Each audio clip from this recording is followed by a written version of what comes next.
I feel like I gotta let y'all know this is not a political video and it's not sponsored by a travel company. It's just my own personal opinions after almost 4 years here. The nicest people and the worst people, but not worse in that way. I'm no longer surprised. I finally got over the culture shock. But the main question is it worth it? Let's get to it. I'm Andrew and welcome to the channel. I've been to over 40 countries and lived in 3 different ones with over a decade of experience traveling and living abroad. But I'm as American as it gets when it comes to being a proud American.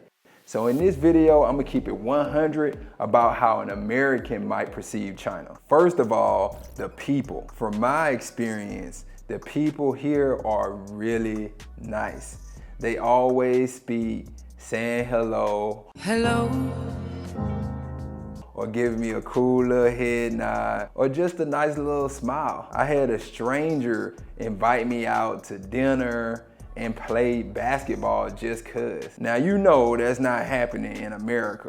Like I said, the nicest people. Now they might be nice and innocent, but they drive like a bat out of HE double hockey sticks. When I started driving in China, I immediately learned the true definition of offensive driving. I really be having to dodge these defensive drivers. They be ready to block you if you let them. People make right turns in intersections without stopping at all. I mean, I'm driving straight through a green light at an intersection and they just drive right on out in front of me. It took me a while to realize that here, making a right turn at an intersection, they don't have to stop at all. I mean, they just keep going right on through. And I don't take taxis anymore because they drive like the house on fire. One taxi pulled into oncoming traffic to go around another car that was going normal speed. No patience at all. And he almost went heads up with a car and had the nerve to look at me like nothing happened. I was like, that's the last straw. That's my last time I took a taxi. And don't even think about trying to get over to make a right turn in traffic. That's like asking to skip the line on Black Friday.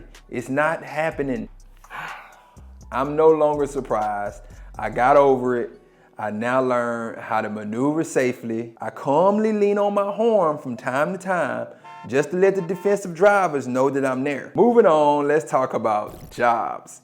In my opinion, it's not hard to find jobs here. I know people that came here to see family members and ended up staying because they found good jobs. When I moved here, I had a contract with a Chinese company. They would specifically tell me to go out and hire Americans. And since it's desirable to have company diversity, Americans are never short of jobs. In most cases, Americans get paid more than Chinese people and other foreigners. I guess you could say I'm privileged. When my Chinese friend told me how much he was getting paid, it was unbelievably low compared to the American standards. But on the other hand, if you get a job and everything is fine and dandy with no problems, your job still could straight up disappear the following year because businesses could suddenly just shut down. I think it's because more people open businesses here. Anyways, with all that said, it's still easy to just find another job since they're always hiring Americans. All right, let's get into the lifestyle. When I got here, I rented a small apartment. It was clean, cheap, and safe, but on the outer hallways and lobby, it was trash. And my next door neighbor used to let her dog out in the hallway and it would take a big dump on my doormat. I used to be livid. I still can't believe she let that dog crap on my doormat. But anyways, but you can still rent nicer apartments for about $300 to $600 a month without dealing with the neighbors that have dogs that poop on your doormat. And the food I eat on a regular basis is natural, healthy foods. And I don't make a boatload of money either. It's just because things are a lot cheaper and more accessible. Every morning I religiously drink water first and then my natural herbal tea. That's become a real routine of mine. I walk more now even when I drive somewhere because I still need to walk at least a block or two after I park the car in order to get to where I'm going. I bike more now because all the streets have bike lanes and things aren't super far from each other. I would say my overall health is definitely better now. I see other Americans traveling more because these tropical islands aren't expensive to visit. And one being Thailand, which is one of my favorite places.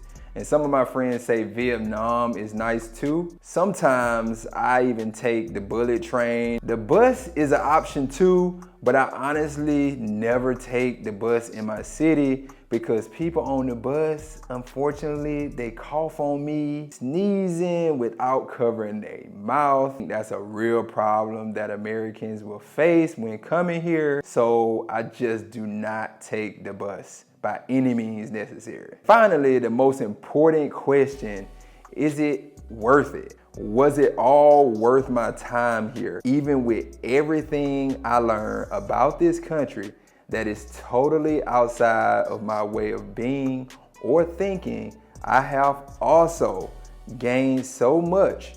So, with no question about it, I would have to say 100% yes. For me to be able to pocket the majority of my earnings because of lowered expenses gives me so much more quality of life and freedom to save, invest, and pay off debt. And that's hands down super important for me. The ability to travel more places alone was well worth it for me. Granted, there was a lot I had to get used to, and I mean a lot, but it still was well worth it when I look at all the benefits. By being able to travel more, I learned more about the world, which allowed me to get a better understanding of what I truly want in life and who I wanted to become in the long run. I was able to find my own unique path. That's about it for this one. If you found some value in this video, don't forget to hit that like and subscribe button, and don't forget to leave your comments below. I want to hear what your opinion is on this subject and how you may feel about it. Your support helps me share more information and insights on traveling and living abroad.